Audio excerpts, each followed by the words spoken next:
नमो हरिहंताणं नमो सिद्धाणं नमो हरियाणं नमो वज्रायणं नमो सर्वसाहुणं एषु पञ्च नमोकारो सर्वभावपणाश्रमं मंगलानं च सर्वेसिं परमं हवै मंगलम्। जय जगदीप जोनि बियानो जगद्गुरु जगानंदो जगन्नाथो जगबंधु जय जगत्प्रिया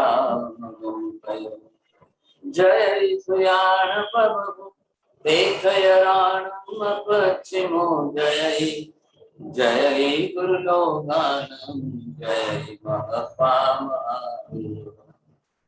सच्चिदानंद संपूर्ण विश्वज्ञं विश्वपावन शंखेश्वर पुरोतम सं पार्श्वनाथं नमाम्यहम्। सर्वारिष्ट प्रणाशानि सर्वाभिष्टार्थदायिनि सर्वलब्धे निधानं गौतम स्वामिने नमः। श्री सुधर्मा स्वामिने नमः। अज्ञानतिमिरान्धनं ज्ञानं जनशलाकया नेत्रमुन्मीलितं येन तस्मै श्रीगुरवे नमः। परमात्मा तीर्थंकर भगवंत अपनी आत्म साधना करते हैं और भगवान को अपनी साधना करने के लिए अब उनको विशेष और क्या चाहिए सोचिए। थोड़ा सा कल जो हमने विचार किया था, अब यहाँ पर आकर के अब वो 12वें गुणस्थान पर पहुंचते हैं। मोहनीय कर्म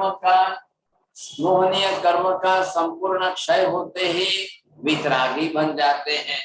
अब जैसे ही आगे 13वें गुणस्थान पर पहुंचते हैं, ज्ञानावर्णीय और दर्शनावर्णीय कर्म का संपूर्ण क्षय करेंगे, तब केवल ज्ञान केवल दर्शन प्रकट हो जाएगा। हम सब तो नहीं देख सकते हैं। देखिए यहाँ पर 24 में तीर्थंकर भगवान महावीर स्वामी रिजुवालिका नदी के किनारे पर पधार रहे हैं और फिर वो ध्यान साधना में बैठेंगे और केवल ज्ञान प्राप्त।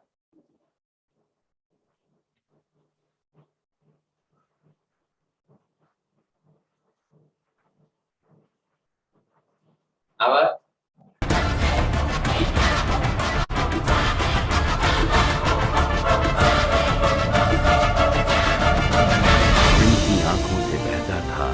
प्रेम का महासागर और अंग अंग से निकलता था तेज का पवित्र पुंज, जिनके मुख की सौम्यता ही जगत के जीव मात्र के लिए थी शाता का एकमात्र वरदान, जिनके पद ध्वनि से प्रकट हो रही थी संकल्प बल की बुलंद आवाज, जिनके अस्तित्व मात्र से धारण किया था प्रकृति ने अपना परम सौंदर्य, वो महामानव महावीर स्वामी जी साधना के अंतिम चरण के लिए वैशाख शुक्ल 10वीं के दिन संध्या काल में ऋजुबालिका नदी के तट पर श्यामक नाम के खेत में शाल वृक्ष की छांव में गोदोही का आसन में स्थिर बने और आत्म ध्यान धरते धरते उनका अपूर्व आत्मबल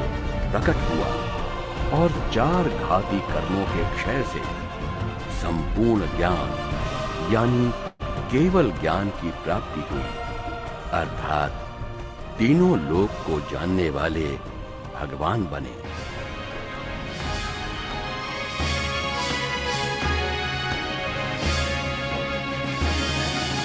सुनो कहानी आज भविक जन, सुनो कहानी आज भविक जन करुणा सागर वीर की, करुणा सागर वीर की। सारे जग के तारण हारे धीर वीर गंभीर की, सारे जग के तारण हारे धीर वीर गंभीर की। त्रिशला मात के राज दुलारे त्रिशला मात के राज दुलारे सिद्धारथ के नंद की, गाओ सब सब मिल गौरव गाथा,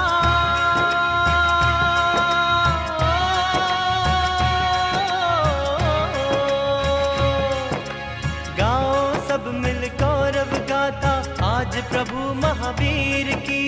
वंदे महावीरम, वंदे महावीरम, वंदे महावीरम, वंदे महावीरम, वंदे महावीरम, वंदे महावीरम, वंदे महावीरम।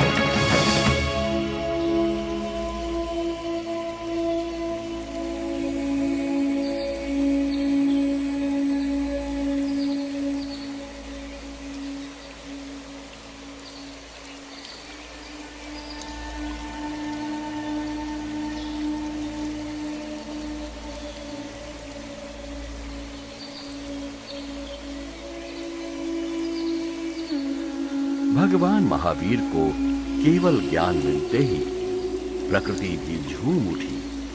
देवताओं ने पुष्प बरसाए, पक्षियों ने प्रदक्षिणा दी, पशुओं ने चरण चूमे और वृक्षों ने भी झुक झुक कर उनके ज्ञान का अभिवादन किया।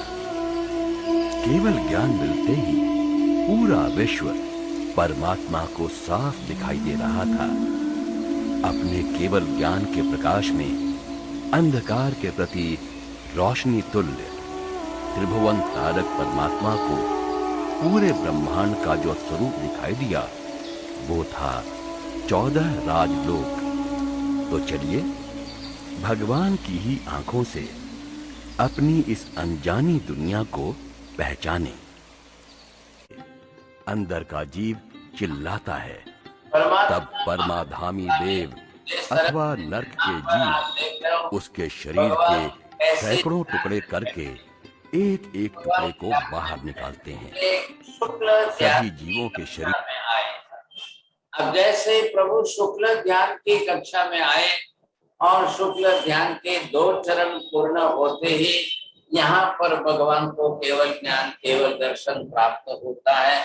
लेकिन जैसे ही भगवान को केवल ज्ञान केवल दर्शन प्राप्त हुआ, अब ये तीर्थंकर नाम कर्म की एक विशिष्ट पुण्य प्रकृति का उदय होता है। ये ओरिएंटल नाम कर्म के घर में पुण्य प्रकृति स्टॉक में पड़ी है, ये इस समय यहाँ पर प्रकट होती है। मतलब क्या हुआ, जब तक भगवान को केवल ज्ञान केवल दर्शन नहीं होगा वहां तक तीर्थंकर नाम कर्म की पुण्य प्रकृति का रसोदय नहीं होगा। अब दूसरे जो है वो भी आते हैं, लेकिन वो भी वितरागी बनेंगे, वो भी केवल ज्ञानी बनेंगे, वो केवल ही बनेंगे, लेकिन उनका तीर्थंकर नाम कर्म नहीं होने के कारण वो भगवान नहीं बनेंगे, केवल ही बने। यहाँ से 14वें गुणस्थान पर जाएंगे और यहाँ से मोक्ष में चले जाएंगे, लेकिन ये तीर्थंकर बन के मोक्ष में जाएंगे। दोनों का केवल ज्ञान केवल दर्शन समान है, कोई ना नहीं है, लेकिन ये स्पेशली तीर्थंकर बन करके मोक्ष में जाएंगे, इसलिए इनको तीर्थंकर भगवान कहा है। अब भगवान तीर्थंकर बने, इधर केवल ज्ञान केवल दर्शन प्रकट हो गया और अब इनका तीर्थंकर नाम कर्म भी उदय में आ गया। अब देवता आकर के समवसरण की रचना करते हैं। साहब, ये भी एक परमानेंट नियम है, शाश्वत व्यवस्था है कि जिस किसी भी तीर्थंकर को जब भी केवल ज्ञान होगा, देवता गण आकर के निश्चित रूप से समवसरण की रचना करेंगे और भगवान समवसरण में विराजमान होकर के ही देशना देंगे, बाकी सबके लिए नहीं है। तो यहाँ पर अब आप देखिए समवसरण कैसा है, समवसरण बनता कैसा है। मनुष्य नहीं बना रहे हैं, देवता ही बना रहे हैं। देखिए अब भगवान को केवल ज्ञान हो गया, अब परमात्मा किस तरह से समवसरण में विराजमान होकर के देशना देंगे। तो भगवान की देशना, प्रत्येक तीर्थंकर की देशना अनिवार्य रूप से समवसरण में ही होती है। तो समवसरण की रचना एक अद्भुत रचना है। दुनिया में अन्य दर्शनों में, अन्य धर्मों में कहीं पर भी ऐसा समवसरण आपको देखने को नहीं मिलेगा क्या। और यहाँ देवता अनिवार्य रूप से क्यों करते हैं, केवल ज्ञान कल्याणक मनाना है। तो केवल ज्ञान कल्याणक मनाने का तरीका ही ये है, समवसरण से ही केवल ज्ञान कल्याणक मनाने का देवताओं को संतोष होता है। इस तरह से यहाँ पर जो है, अब ये केवल ज्ञान कल्याणक मनाने के लिए कैसा समवसरण होता है, तो नीचे पहला रजत का गढ़, चांदी का गढ़ बनाया जाता है देवताओं के द्वारा। ऊपर सुवर्ण गढ़ होता है, सोने का गढ़ होता है। उसके ऊपर फिर वापिस सुवर्ण गढ़ पर हीरे मोती के कांगरे लगे हुए रहते हैं। और ऐसे समवसरण के 3 गढ़ हो गए। अब ये भी समझ लीजिए साहब, मनुष्य गति के, तिर्यंच गति के, देव गति के 3 गति के जीव आते हैं, इसीलिए 3 गढ़ का समवसरण बनता है। समवसरण मतलब आप समझिए सभा खंड, धर्म सभा स्थल। You can say this is congregation place. भगवान जब विराजमान होंगे तो इधर कई देवता गण आएंगे, वो कहाँ बैठेंगे, कई पशु पक्षी आएंगे, वो कहाँ बैठेंगे, साधु संत आएंगे, साध्वी जी आएंगे, वो कहाँ बैठेंगे। इस तरह से 12 पर्षदा की रचना होती है। अब 12 पर्षदाओं की रचना में भगवान पहले कौन सी देशना देंगे साहब, तो भगवान को जो देशना देनी है वो देशना है पहले संसार की असारता, 12 भावनाओं के, अलग अलग भावनाओं के विषय पर, अनित्य भावना पर देशना देंगे, अशरण भावना पर देशना देंगे, समवसरण के संसार भावना की देशना देंगे। अब जिससे क्या होगा, सुन करके कई आत्मा सम्यक दर्शन प्राप्त करेंगे। कई जीव जो है अपना मिथ्यात्व मोहनीय कर्म का क्षय करके, ग्रंथि भेद करके सम्यक दर्शन प्राप्त करेंगे। और कई जीव जो है देश वृत्तिधर श्रावक बनेंगे। कई आत्मा संयम लेकर सर्ववृत्ति धारक साधु संत बनेंगे। ये विशेषता रहेगी उनकी। तो भगवान की देशना पहले इस प्रकार की हो गई। अब जिन लोगों को सम्यक दर्शन हो गया, जिनकी प्रबल तीव्र भावना है भगवान हमको सर्ववृत्ति ग्रहण करनी है, चारित्र लेना है, तो वो आत्माएं चारित्र ग्रहण करती है। और चारित्र ग्रहण करने के बाद जो साधु साध्वी बन गए, अब उसमें से भगवान कुछ विशिष्ट बुद्धिशाली आत्माएं जो है साधु जीवन के, हाँ जी, ये आप देख रहे हैं एक अद्भुत सुंदर समवसरण दिख रहा है। अब देखिए अरिहंत परमात्मा का ऐसा अलौकिक समवसरण। पहला गढ़ है, देखिए पशु पक्षी वहां पर आकर उपस्थित हुए हैं, वो भी भगवान की देशना श्रवण करना चाहते हैं। दूसरे गढ़ में आप ऊपर देखिए साहब, वहां पर जो है ये पहले गढ़ में तो देवी देवता अपने विमान साधन आदि रख लेंगे। इधर चारों तरफ से भगवान के चारों तरफ साधु साध्वी श्रावक श्राविका ये सब बैठ जाते हैं। और भगवान के लिए खुद इन देवता आदि चारों दिशा में 4 ऐसी प्रतिमाओं की प्रतिकृति की व्यवस्था करते हैं। भगवान तो एक ही पूर्व दिशा सन्मुख बैठेंगे, लेकिन ऐसी व्यवस्था करें कि चारों तरफ बैठने वालों को भगवान सामने दिखाई देवे। और ऊपर अशोक वृक्ष होता है, छत्र होते हैं ऊपर, फिर चामरधारी देवता होते हैं, चमर जीतते हैं सब। ऐसा भगवान का एक अद्भुत समवसरण ये जैन धर्म के अंदर और सभी तीर्थंकरों के लिए शाश्वत रूप से बताया गया, परमानेंट व्यवस्था है। भगवान समवसरण में विराजमान होकर के देशना देते हैं। अब तीर्थंकर भगवान की देशना श्रवण करके जो दीक्षा लेकर साधु साध्वी बन जाते हैं, कुछ साधुओं को चुन करके भगवान उनके मस्तक पर वासक्षेप करते हैं। इंद्र महाराज स्वयं आते हैं और एक बड़े सुवर्ण थाल के अंदर दिव्य चूर्ण लेते हैं और सब जिनके जिनके सिर पर दिव्य चूर्ण डालेंगे और भगवान घोषणा करेंगे, आज से इनको गणधर बनाया जाता है, आज से इनको गणधर पद पर आरूढ़ किया जाता है। अब उसका अर्थ क्या हो गया? तो भगवान खुद ही डिक्लेयर करते हैं, मैं जितनी भी देशना दूंगा ये गणधर उसको लिखेंगे, सूत्रबद्ध करेंगे और शिष्यों को प्रशिष्यों को पढ़ाते जाएंगे। इसके लिए इनको अधिकार दिया जाता है। अब देखिए, अभी महावीर स्वामी को देखा, केवल ज्ञान हुआ, और ऐसे महावीर स्वामी के समय में गणधरों को इस समय भगवान जो है गणधर पद पर आरूढ़ करते हैं। अब गणधर पद पर आरूढ़ करके अब उनको जो है जिस तरह से स्थिर करते हैं और ये अधिकार सौंपते हैं। अब ये अधिकार सौंपने के बाद इधर जो है गणधरों को ये देशना दे करके स्पष्ट कर रहे हैं भगवान, आप जो है लिखेंगे। अब यहाँ गणधरों की रचना की, गणधरों की स्थापना की, और गणधरों की स्थापना करने के पश्चात अब गणधर स्वयं भगवान को वंदना करते हैं। अब वंदना करके भगवान को प्रश्न पूछ रहे हैं, वयवम किम तत्तम, हे भगवान तत्व क्या है? तो भगवान पहला उत्तर देते हैं, गोयमा उत्पन्नैवायं तत्तम, हे गौतम पदार्थों का उत्पन्न होना तत्व है।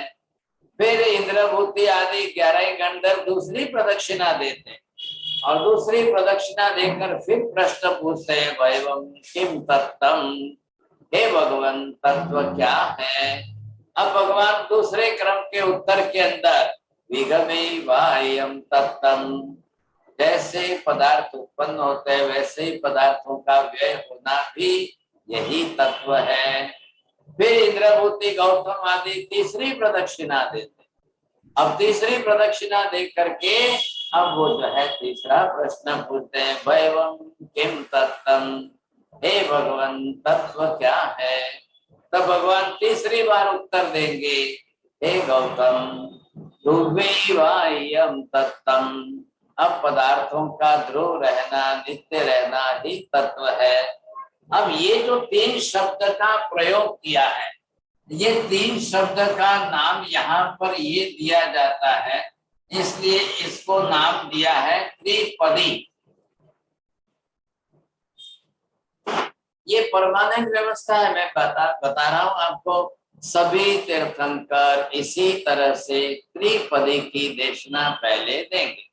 अब 3 शब्दों का जो प्रयोग किया है, इन 3 शब्दों के प्रयोग के अंदर ये पहला शब्द है उत्पन्नैवा।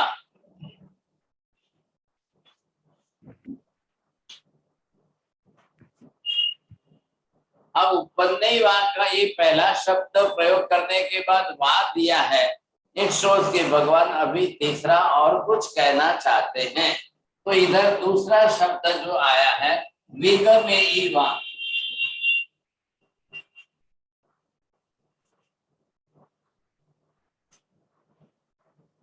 जो उत्पन्न होगा वो नष्ट होगा, जो उत्पन्न होता है वो नष्ट भी होता है। ये क्रम साथ में जोड़ दिया। अब तीसरे प्रश्न के उत्तर में भगवान ने उत्तर दिया है तुभ्यैवा।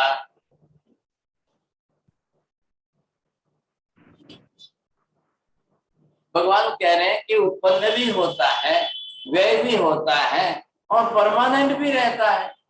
दुर्वैवा का मतलब हो गया कि वो नित्य भी रहता है। अब इस तरह से कहने पर ये त्रिपदी हुई। तो ये त्रिपदी किस रूप में है, ये त्रिपदी किसके अर्थ में भगवान ने बताई है, तो ये आपको समझना है। अब इसको समझने के लिए भगवान ने जो उपदेश दिया, अब भगवान के मुख से ये जो है 3 वचन निकले। अब ये 3 वचन के अंदर उत्पन्नैवा, विगमैवा, अब दुर्वैवा, ये किसके लिए निकले हैं? वो भगवान ने कहा कि द्रव्य, इधर जो है गुण और इधर पर्याय तो यही जो व्यवस्था निकली है, तो इसके अंदर ये तीनों के लिए प्रयुक्त होने वाला, अब आप उत्पन्न वा, दुर्व्यय वा और द्रव्य गुण और पर्याय, अब ये है पदार्थ का स्वरूप। ये पदार्थ के स्वरूप में है, ऐसा जो होता है उसको हम पदार्थ कहते हैं। आ गया ख्याल में? परमात्मा ने उपदेश दिया 3 शब्दों से, ये बन गया त्रिपदी, इसको नाम दिया है त्रिपदी का। और वो तीनों अप्लाई किसमें हो रहे हैं? द्रव्य गुण पर्याय। ये है तीनों पदार्थ, द्रव्य गुण पदार्थ। अब ये द्रव्य गुण पदार्थ तीनों मिल करके हम यहाँ कहेंगे पदार्थ ऐसे हैं। अब आप सोचेंगे कि भगवान को क्या जरूरत पड़ी इन पदार्थों की बात करने के लिए? भगवान ने पहले तो देशना दी, अनित्य भावना की, अशरण भावना की, संसार का स्वरूप बताया, जगत की अनित्यता बताई, लोगों ने दीक्षा ली, श्रावक भी बने, साधु भी बने साथ। अब ये तो भगवान करते रहे, होता गया, तो ये क्या जरूरत पड़ी साहब? अब भगवान ये कह रहे हैं कि भाई ये एक मूल वस्तु ही ये है, पूरा विश्व जगत में जो भी कुछ जिस किसी स्वरूप में है, तो वो पूरा विश्व संसार के अंदर अब ये जो भी है जिस प्रकार का है वो इसी प्रकार का है। अब यहाँ पर भगवान ने ये बताया, अब किस तरह से कैसे पदार्थों का स्वरूप बताया है, बोला।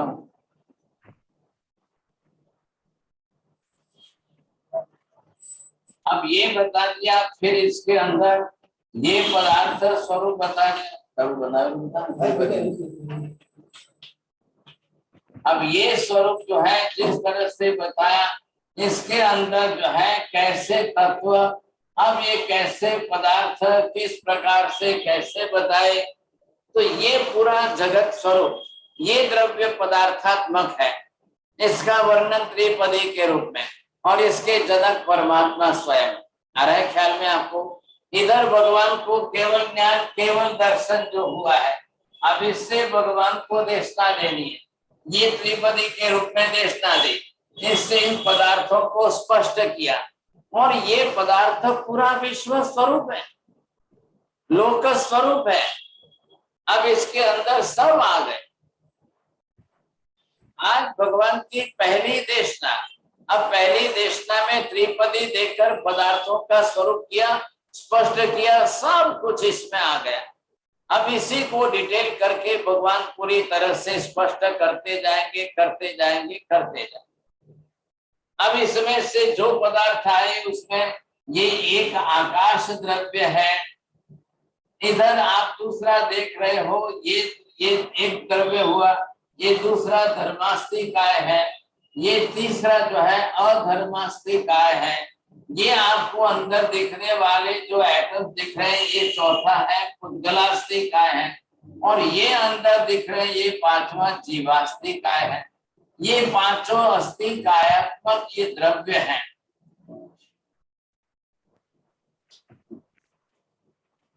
अब ये सभी द्रव्य के स्वरूप में है, तो अब आपको ये ख्याल आ जाएगा कि द्रव्य गुण पर्याय, अब इन द्रव्य गुण पर्याय के अंदर किस तरह से आपको कैसा दिख रहा है,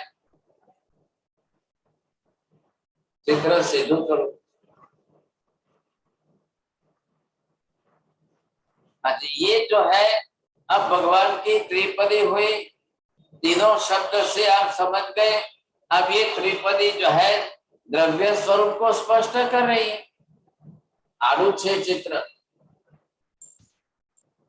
अब ये द्रव्य स्वरूप को जिस तरह से स्पष्ट कर रही है, तो ये द्रव्य गुण पर्याय का स्वरूप सामने।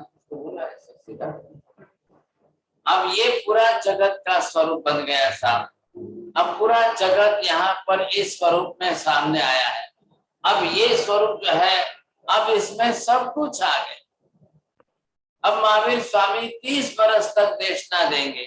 अब 30 बरस तक जो देशना देंगे वो सारे इसी के पदार्थ की बात करनी है। भगवान भले कितना भी कहे, कुछ भी कहे, अब पार्श्वनाथ भगवान 70 वर्ष तक देशना देंगे तो भी यही करना है, कहना है। नेमिनाथ भगवान ने 700 वर्ष तक देशना दी तो भी यही कहना है। आदिनाथ भगवान ने 1 लाख पूर्व में 1000 वर्ष कम तक देशना दी तो यही कहना है। अब ये पदार्थ स्वरूप सामने आया। अब पदार्थ स्वरूप जिस प्रकार का सामने आया तो इसको नाम दिया है पंचास्ति कायात्मक। अब पंचास्ति काय जो है ये पदार्थ है। इस पदार्थ के आधार पर अब इनको हमें समझना है। तो इसका नाम हमने यहाँ पर दिया कि भगवान जो बता रहे हैं वो द्रव्यानुयोग है। हाँ जी, अब ये शब्द आपके पकड़ में आ रहा है, समझ रहे हैं आप किस तरह से द्रव्यानुयोग, अनुयोग शब्द देकर के ज्ञान का विषय दिया। द्रव्य के बारे में अब विषय समझना है। तो द्रव्य के बारे में आप कैसे समझेंगे, किन द्रव्यों के बारे में? अब आप इनको द्रव्य नाम दीजिए, अब या आप इनको जो है यहाँ पर पदार्थ, अब ये पदार्थ है, इन पदार्थों का विज्ञान क्या है, पदार्थ विज्ञान का स्वरूप क्या है, कैसा है, पदार्थों का स्वरूप कैसा है, अब ये भगवान को स्पष्ट करना है। पदार्थ द्रव्य स्वरूप भी है, गुण स्वरूप भी है, पर्याय स्वरूप भी है। अब इसको इसके साथ जोड़ना है। उत्पन्न कौन हो रहा है, व्यय कौन हो रहा है, ध्रुव कौन रह रहा है, इनके साथ स्पष्ट करना है। ये उत्पाद व्यय और द्रव्य की प्रक्रिया किसमें हो रही है। अब आपके मन में जैसे शंका आएगी, आत्मा कभी उत्पन्न तो होती होगी ना, अब कोई तो करता होगा ना, कभी तो होती होगी, कोई तो करता होगा, ये हम मन में विचार जरूर करते हैं। तो इन सबको आपको यहाँ इसी में समझना पड़ेगा। अब ये विषय जो चल रहा है इसका नाम द्रव्यानुयोग का विषय दीजिए, इसका नाम पदार्थ विज्ञान का विषय दीजिए। इसी को हमने दूसरी भाषा के अंदर आपने जो नाम दिया है वो ये दिया है कि हमने किस तरह से अपने आप पदार्थ स्वरूप का नाम किस तरह से दे रहे हैं। हाँ जी, तो ये अगर आप इसी को 2 विभाग में विभक्त कर दे हम, तो ये हो गए कि जितने पदार्थ जो जिस प्रकार के हैं उसको हम 2 विभाग के अंदर ये डिवाइड कर दें। अब ये पदार्थ हो गए साहब, तो ये है जीव पदार्थ और ये है अजीव पदार्थ। ये अजीव पदार्थ के लिए आप जिसकी स्टडी जिस रूप से करेंगे साहब, ये फिजिक्स का विषय हो गया।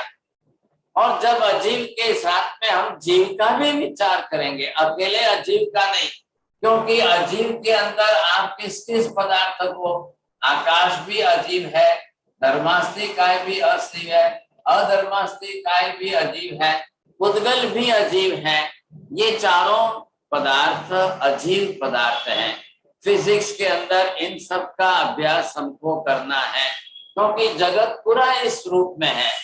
तो इसमें क्या क्या अजीव है, क्या क्या जीव है, और इधर ये जीव है। तो इसके लिए हमने आपको ये दिया कि आप साथ में मेटाफिजिक्स का भी स्टडी कर लें साहब। तो मेटाफिजिक्स के अंदर दोनों आ गए, जीव और अजीव दोनों आ गए। अकेले हम फिजिक्स की स्टडी करेंगे तो साइंस जो है वो केवल अकेले एक ही विषय की स्टडी कर रहा है। तो विज्ञान के अंदर बस खाली जो है स्पेस है, एटम्स है, पुद्गल है, मैटर है। अब पुद्गल के स्कंद बनते हैं, कैसे क्या है, वो एक ही विषय को लेकर चल रहे हैं।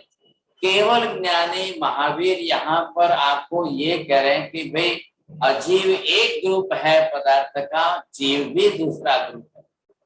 अकेले अजीव पदार्थ के अभ्यास से नहीं चलेगा, आपको जीव के बारे में भी विचार करना ही होगा।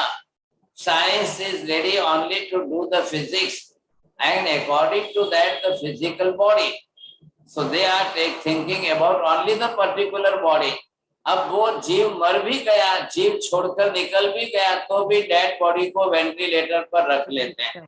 वो 1 दिन के लिए रखेंगे, 2 दिन के लिए रखेंगे, 3 दिन के लिए रखेंगे। They are not ready to announce that he is died, you say. No, there is some mechanic defect in the brain, so that's why we are supplying the oxygen in the brain. It may possible that he will be again start to live, you say. अब वो कुछ भी करे, लेकिन चाहे oxygen supply रहे, कोई mechanic defect न भी आए, डबल सप्लाई ऑक्सीजन की रहे, तो भी महावीर कह रहे हैं कि जब जीव आत्मा अपना आयुष्य समाप्त होने पर शरीर छोड़कर निकल गया, अब वो कुछ भी नहीं करेगा। आप ऑक्सीजन सप्लाई देते रहेंगे तो भी वो ऑक्सीजन एब्जॉर्ब नहीं कर रहा है, अब ग्रहण नहीं कर रहा है। But you are looking that lungs, just the activity in the lungs, तो वो ऑक्सीजन आ रही है, जा रही है, ऑक्सीजन आ रही है, जा रही है, बट उससे कुछ भी फर्क नहीं पड़ता है। ख्याल है? तो हमको फिजिक्स के अंदर अजीब पदार्थों की स्टडी करना है, मेटाफिजिक्स के अंदर जीव पदार्थ की स्टडी करना है। अब ये उत्पन्न होता है कि नहीं, कौन उत्पन्न हो रहा है, आत्मा उत्पन्न होती है कि नहीं, या शरीर उत्पन्न होता है कि नहीं, क्या बिना जीव के शरीर उत्पन्न हो जाएगा, या जीव उत्पन्न करेगा तो ही शरीर होगा, क्या शरीर जीव को उत्पन्न करता है कि जीव शरीर को उत्पन्न करता है, क्या बिना जीव के शरीर उत्पन्न हो सकता है क्या? ये सारी स्टडी हमको करनी पड़ेगी सर, और सब पदार्थों को पहचानना है। एक एक पदार्थ है, एक स्मॉल जो है एटम्स है, तो उसको भी हमको पहचानना है स्टडी करके। What is the characteristic of the atom, what type of atoms are, how many types of atoms are, how many kinds of atoms are, ये सारे हमको, भले हम फिजिक्स की स्टडी करें तो भी हमको एटम के बारे में सोचना है। लेकिन आप पूरी जिंदगी एटम एटम एटम ही करते रहोगे तो आत्मा को कब समझेंगे आप, आत्मा के बारे में कब समझेंगे? तो साइंस है या नेगेटिव दर्शन वाले हैं, चार्वाक है, नास्तिक है, ये तो आत्मा का निषेध कर चुके हैं। Even Buddhism also denies the existence of the soul. They are not ready to accept. अब महावीर जो कह रहे हैं ये है, इसलिए हमने यहाँ पर पदार्थ विज्ञान की क्लास चालू की है। ये बेसिक फंडामेंटल चीज हो गई। जैनिज्म का मेन फाउंडेशन फंडामेंटल जो है वो द्रव्यानुयोग है, पदार्थ। आप सब मानोगे, आप दूसरे सब मान करके आप कहोगे मैं तो सम्यक दृष्टि बिल्कुल सही श्रद्धा रखता हूँ, लेकिन कल आपके सामने ये सब्जेक्ट आएगा, आत्मा को मानते हो, पुद्गल को मानते हो, आकाश को मानते हो, धर्मास्तिकाय को, अधर्मास्तिकाय को, इन सब पदार्थों के बारे में, तब आप क्या जवाब देंगे? फिर हम बोलते चुप रह जाएंगे, भाई हमको क्या करना है, पंचायत छोड़ो भाई साहब, क्या जरूरत है, ये कौन माथा कूट करे, सब पंचायत जाने, आपने तो भगवान ने मानिए ने दर्शन पूजा करिए छे, आपने तो मोक्ष में जता रहे। ऐसा नहीं है साहब, ये पूरे जगत का स्वरूप सामने स्पष्ट है। इसलिए एक एकेडमिक कोर्स चालू किया है, और ये कोर्स अब 1 साल भर तक चलने वाला है। बहुत डीप स्टडी इसके अंदर होगी, और जब आप इसकी स्टडी कर लोगे, then you will realize how much the Jainism is much more vast and bigger than that. तब आपको पता चलेगा कि जैन धर्म इतना विशाल है, इतना विस्तार वाला है, दुनिया का एक भी ज्ञान का अंश इसमें छूटता नहीं है। पुद्गल परमाणु का भी ज्ञान आएगा और जगत के सब पदार्थों का ज्ञान आएगा। अभी इसमें देखिए पंचास्तिकात्मक की बात की है, अब इसमें काल की बात क्यों नहीं लिखी साहब, ये भी बात सामने आएगी। तो काल क्या अस्तिकायात्मक द्रव्य नहीं है क्या? तो काल अस्तिकायत नहीं है तो वो द्रव्य है कि नहीं है साहब? ये मैं आपको निवेदन करना चाहता हूँ कि जैसे गंधर्ववाद लॉजिकल चल रहा है, तो ये भी सब्जेक्ट लॉजिक के साथ चलेगा, फिलोसॉफी के साथ चलेगा, प्रमाणों के साथ चलेगा, प्रमाणों से प्रमेय की सिद्धि के नियम पर ये भी चलने वाला है। इसलिए ये स्टोरिकल नहीं है, कोई कहानी किस्से वाला ये विषय नहीं है, ये जनरल व्याख्यान उपदेश वाले नहीं है। ये हमको बेसिक फंडामेंटल चीज की स्टडी करनी। आप देख रहे हो दुनिया के अंदर मल्टी स्टोरी बिल्डिंगें बनती है कि नहीं? 40 मल्टी स्टोरी, 50 मल्टी स्टोरी, 60, 100 लेकिन जितनी मल्टी स्टोरी जा रही है उसका फाउंडेशन कितना सॉलिड होना चाहिए। तो वैसे ही जैन धर्म, जैन दर्शन का इतना बड़ा ऊंचा स्वरूप है, तो इसका फाउंडेशन ये कितना सॉलिड है, ये फाउंडेशन कितना ऊंचा, कितना सॉलिड, इतना बड़ा, इसके अंदर एक एक पदार्थों की बात बहुत क्लियर कट स्पष्ट है और पूरे जगत के स्वरूप को आप समझ लेंगे और एक एक बात को केवली के वचन से स्पष्ट सत्य समझेंगे। और यहाँ कोई बाबा वाक्य प्रमाणन की बात नहीं आएगी साथ, आपको एक एक बात लॉजिक्स के साथ प्रूव करके समझाई जाएगी। आपको सारी चीजें इतनी क्लियर कट की जाएगी, आपको सिर्फ स्टडी करनी पड़ेगी। आप स्टडी करने के लिए थोड़ा सा और अपने आप को थोड़ी सी बुद्धि भी बढ़ानी पड़ेगी भाई साहब। अब मैं ये तो नहीं बोलता हूँ कि ये खाना कि वो खाना, इससे खाने से बुद्धि बढ़ेगी कि ये खाने से बुद्धि बढ़ेगी, लेकिन अब थोड़ी बुद्धि की एक्सरसाइज भी करनी पड़ेगी, तब जाकर के ये सारी बातें समझ में आएगी। देखो एक बात समझ लो, भगवान तो केवल ज्ञानी है। अब भगवान ने तो केवल ज्ञान से ये बात कह दी, और हम लोग कौन है सब? हम तो बुद्धि वाले ज्ञान के हैं, मति ज्ञान और श्रुत ज्ञान वाले। अब हमारे तो मति ज्ञान के भी परसेंटेज बहुत कम है, श्रुत ज्ञान के परसेंटेज बहुत कम है। क्यों कम है सर? श्रुत ज्ञाना वर्णीय कर्म अगर हमारा 80% है, तो श्रुत ज्ञान तो 20% ही ओपन है, तो वो बुद्धि का ज्ञान है। श्रुत ज्ञान शास्त्र का ज्ञान है। और इधर मति ज्ञान ऑफ मेमोरी, अगर मेमोरी में मति ज्ञान भी हमारा मति ज्ञाना वर्णीय कर्म से 80% वो कवर्ड है, ढका हुआ है, तो ओनली 20% ही मति ज्ञान हमारा खुला है। अब इसने से 20% मति श्रुत ज्ञान के अंदर इतने बड़े केवल ज्ञानी की इन सब बातों को बात दिमाग में बैठाना, समझना, सीखना, अभ्यास करना, जानना, पढ़ना और फिर जो है इसके ऊपर सम्यक ज्ञान बनाकर तत्व की निष्ठा बढ़ाना, श्रद्धा बनाना, कितना बड़ा काम हो गया सर। आपको लग रहा है इतना आसान नहीं है, ये 2-4 क्लास के अंदर छोटी सी बात में बात पूरी हो जाएगी, ऐसा भी नहीं है। जो लोग धीरज रखेंगे, बड़ी धीरजता के साथ स्टडी करेंगे, तो ये कोर्स हमारा 1 साल भर चलने वाला है। 1 साल की तैयारी रखना, बीच में न समझ में आए तो 10 बार प्रश्न पूछना, स्टडी करना, होमवर्क करना और धीरे धीरे नोट्स बढ़ाना। नोट्स आपको मिले, आप खुद ही बढ़ाते जाइए साहब, तब जाकर के आपको लगेगा कि कितनी नोट्स की कितनी वैल्यू होती है, कितनी कीमत होती है। ये हमारे यहाँ पर देखो सुनीता जी माता जी जो है इतनी मेहनत करके इतनी नोट्स बना रही है, इतने बच्चे इनके बेटे सब इनकी मजाक कर रहे हैं, हंसी उड़ाते हैं, लेकिन ये किसी को भी कुछ नहीं बोलते हुए अपनी मेहनत करके लिखते जाते हैं।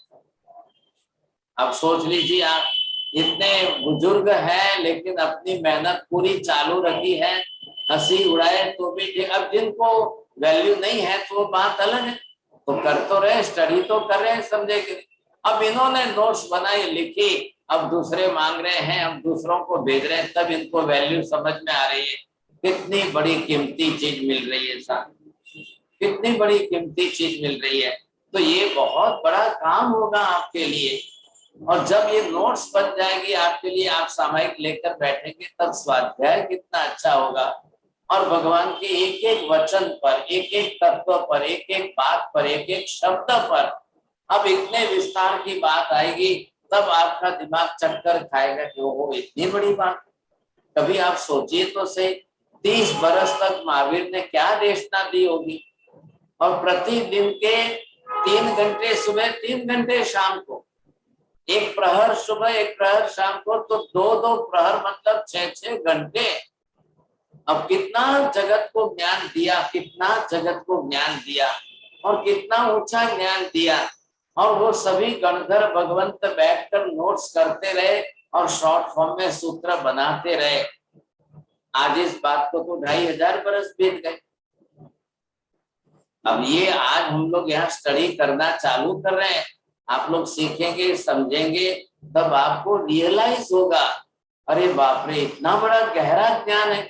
हम तो जैन धर्म को क्या समझते थे, सुबह दर्शन कर लिया, पूजा कर ली, माला फेर ली, सामायिक कर लिया, हो गया काम, धर्म हो गया, धर्म हो गया, बहुत हो गया। लेकिन जब आप स्टडी करेंगे then you will realise that, तब आपको आश्चर्य होगा कि इतना जैन धर्म तो पूरा ज्ञान से भरा हुआ खजाना है। हर सबको ये रियलाइज होगा, सबको ये ख्याल होगा, और ये नहीं समझे, बेसिक फाउंडेशन तैयार नहीं हुआ तो आगे जैन धर्म के सब सिद्धांत समझ में आने मुश्किल हो जाएंगे। इसलिए मैं ये कह रहा हूँ, ये फाउंडेशन है। ये बाय चांस जो है आपने जिस तरह से, ये धन्यवाद दीजिए इला बहन को, इन्होंने मुझे मोटिवेट किया, इनकी इच्छा बने नहीं महाराज द्रव्यानुयुक्त तो पढ़ना ही है। हालांकि इन्होंने तो ये कहा था कि मैं तो बम्बई आऊंगी, पुणे आऊंगी, आपके पास 4 महीने रह करके पढ़ूंगी सर। अब ये अमेरिका ह्यूस्टन में रहने वाले, अभी उनका कारोबार सब छोड़ करके कब आएंगे कब रहेंगे, इसके पहले तो यही पर उनकी भावना से क्लासें चालू हो गई। अब ये क्लासें चालू हो गई है तो चलेगी था। अब ये आपको 12 महीने कोर्स करना है, स्टडी करना है। मैं पहले ही निवेदन करता हूँ, परिश्रम का विषय है। अब मैं तो कभी संख्या नहीं देखता हूँ, इसमें मैं संख्या देख करके नहीं चल सकता हूँ, कितने हैं, कम है, ज्यादा है, कम हुए, ज्यादा हुए, मुझे कोई मतलब नहीं है। जो मेहनत करना चाहे वो जरूर टिके और वो रहे और वो स्टडी करे, बहुत अच्छी बात है। देखिए समय जरूर हो रहा है। हाँ, अब मैं आपको इनवाइट कर रहा हूँ कि आज तो अभी हमने क्लास चालू की है, मैंने थोड़ी इंडेक्स आपको समझाई है। What is the topic of this class, आज का थोड़ा सा ये, पहले अभी क्लास आपको समझ में आएगी, अब डिटेल करते करते करते बहुत डिटेल करते जाएंगे। हाँ जी बोलिए साहब, अब किसको प्रश्न पूछना है, कौन कौन पूछना चाहते हैं, कुछ थोड़ा बहुत भी जिज्ञासा हो तो पूछ सकते हो। जवाहरलाल जी। हाँ महाराज, हेलो। हाँ महाराज, महाराज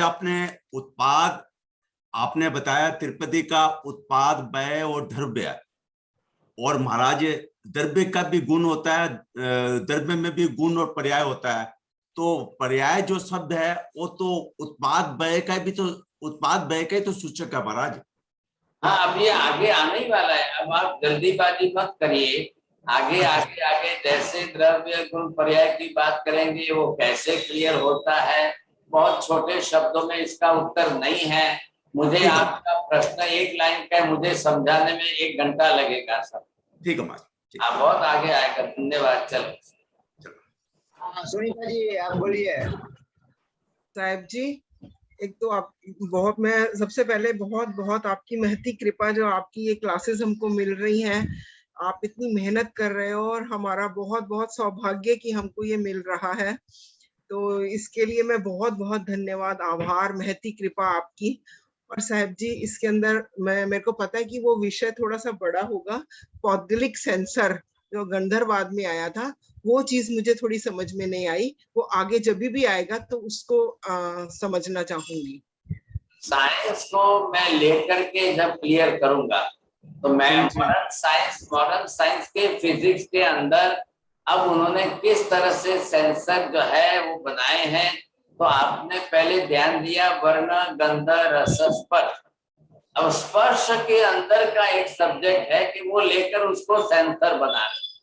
अब वहां उन्होंने लाइट रेस को कन्वर्ट करके सेंसर में एटम्स के साथ जोड़ करके अब कैसे सेंसर किस तरह से तैयार किए, वही थ्योरी उन्होंने इस रोबोट के अंदर डाली है। और अभी जो ड्राइवरलेस कार जो बना रहे हैं वो सबके अंदर ये सेंसर डालते जा रहे हैं।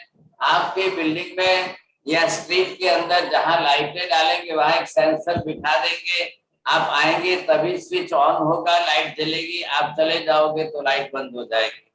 अब ये सारी बातें जो है केवल वर्ण गंध रस स्पर्श में, स्पर्श विज्ञान के अंदर पुद्गल के अंदर कैसे सेंसर बनाए, लेकिन सेंसर एक अलग चीज है और आत्मा के अंदर इमोशंस एक अलग चीज है। इमोशंस जो भावनात्मक है, रोना आना, हंसना आना, आपको खराब लगना, बुरा लगना, अच्छा लगना, ये जो इमोशनल चीजें हैं वो अभी विज्ञान नहीं बना पा रहा है।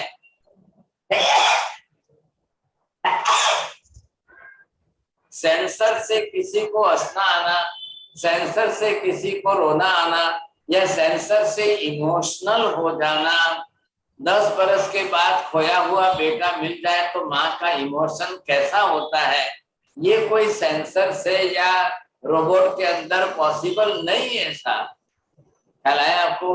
तो गंधर्ववाद के अंदर ये आएगा और इसमें भी, इस क्लास में भी आएगा, क्योंकि पुद्गल तो इसमें भी है और पुद्गल अजीब है, जड़ विज्ञान का पुद्गल है। अब ये क्लास आप जरूर जो है स्टडी करना और मेहरबानी करके सभी कॉपी पेन लेकर ही बैठना। आपसे जितने शॉर्ट फॉर्म में पॉइंट्स नोट हो सके उतने करना, क्योंकि बाद में आपको इसके जो रिकॉर्डिंग है वो अवेलेबल है। ये इन्होंने किंतु भाई ने यहाँ व्यवस्था की है कि आपको YouTube पर अवेलेबल है, फेसबुक पर अवेलेबल है, इंस्टाग्राम पर अवेलेबल है, और जैसा जैसा इनका टेक्निकल नॉलेज अच्छा है तो इन्होंने ये सारी व्यवस्था करके दी है, तो आपको अवेलेबल है। लेकिन ये जरूर है कि एक बार सुनना पड़े, शायद 2 बार सुनना पड़े, फिर आपको अपने नोट्स तैयार करनी पड़ेगी, तब बहुत अच्छा समझ में आ जाएगा, सीखेंगे आप। बहुत धन्यवाद। बोलिए साहब, और किसको पूछना है?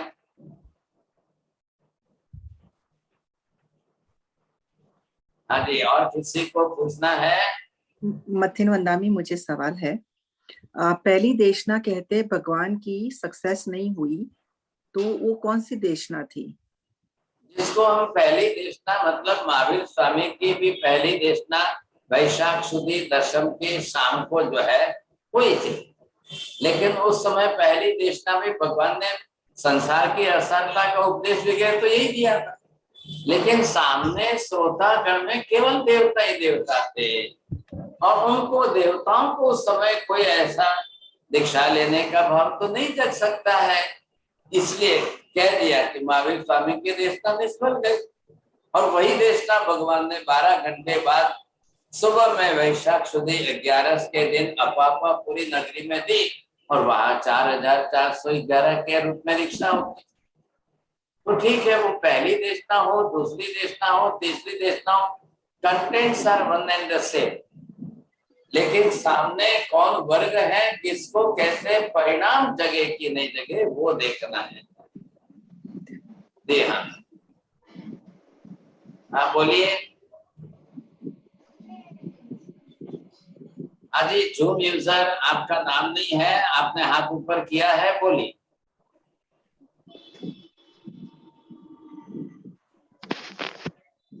नहीं? अच्छा, चलिए। तो ये जनरल मैंने आज थोड़ा सा आउटलाइन दी है, what type of the subject and topic is, ये मैंने आउटलाइन दी है। हाँ जी, अब अनाउंसमेंट ये है, कल 13 तारीख है और 13 तारीख को कल एक और नई क्लास का, नए सब्जेक्ट का इनॉग्रेशन फंक्शन है, Jainism and Jain religion and Jain philosophy in nutshell. Jainism को, हमें धर्म को कैसे जानना है, एक धर्म का स्वरूप और दर्शन शास्त्र का स्वरूप, धर्म और दर्शन, धर्म और तत्वज्ञान। अब धर्म मतलब प्रैक्टिकल फॉर्म भी आ गया, जो हमें धर्म आराधना भी करनी है, तो धर्म करते भी हो तो धर्म का स्वरूप क्या है, अब वो सारी बातें, उसमें बहुत से सब्जेक्ट है। और कल जो है शाम को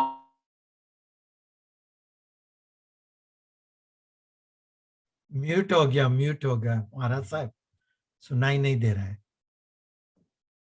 कल के बारे में बोल रहा हूँ, कल 13 अक्टूबर है और कल जो है एक नई क्लास का इनॉग्रेशन करने जा रहे हैं यहाँ पर, और वो है जैनिज्म एंड जैन फिलोसॉफी। जो जैनिज्म एंड जैनोलॉजी आप बोलते हो, there are how many branches of Jainology, तो उसमें धर्म का स्वरूप क्या है, दर्शन का स्वरूप क्या है, ये सारी बात इस क्लास में भी आएगी। अब आप देख रहे हैं एवरी वीक एवरी सब्जेक्ट के 2-2 क्लास चल रहे हैं साथ, 2 क्लासेस मिनिमम है, एक सब्जेक्ट के चल रहे हैं और उसके अंदर आपको स्टडी करने का भी मौका मिलेगा। बहुत कम रखेंगे तो भी काम नहीं आएगा, लेकिन अब हो गई ये सब वीक डेज के अंदर every day 7 to 8 and 8 to 9।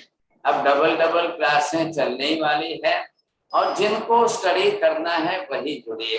आप किसी को ज्यादा ओवरबर्डन लगता है तो आप मत जुड़िए, जिनको जिसमें इंटरेस्ट है उसी क्लास में जुड़िए। किसी का इंटरेस्ट किस में है तो जरूर जुड़िए। एक सैटरडे की जो यूएस की तरफ से जैना का जो ऑर्गेनाइजेशन उन्होंने क्लास चालू की है, तो उसमें वहां मैक्सिमम संख्या उनकी है, हमारी इन सब क्लासों से ज्यादा संख्या उसमें है।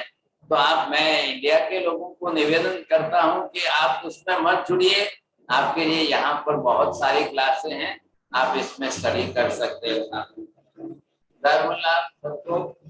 नमो अरिहंताणं नमो सिद्धाणं नमो आयर्याणं नमो वच्छायाणं नमो लोहे सर्वसागुणं तेषु वच्छ नमो कारुं सर्वभावपराशरं मंगलानं च सर्वेशं परमं तवै मंगलम्। मंगलम भगवान विष्णु मंगलम गौतम प्रभु मंगलम सूर्यभद्रात्या जैन धर्मस्तु मंगलम। चत्तारि मंगलम हरिहंता मंगलम सिद्धा मंगलम साहु मंगलम केवली पन्नतो धम्मो मंगलम। चत्तारि लोकोत्तमा हरिहंता लोकोत्तमा सिद्धा लोकोत्तमा साहु लोकोत्तमा केवली पन्नतो धम्मो लोकोत्तमो। चत्तारि शरणं प्रवज्जामि हरिहन्ते शरणं प्रवज्जामि सिद्धे शरणं प्रवज्जामि साहु शरणं प्रवज्जामि केवली पन्नतं धम्मं शरणं प्रवज्जामि। सर्वमंगल मांगल्यं सर्वकल्याणकारणं प्रधानं सर्वधर्माणां जयनं जयति शासनम्।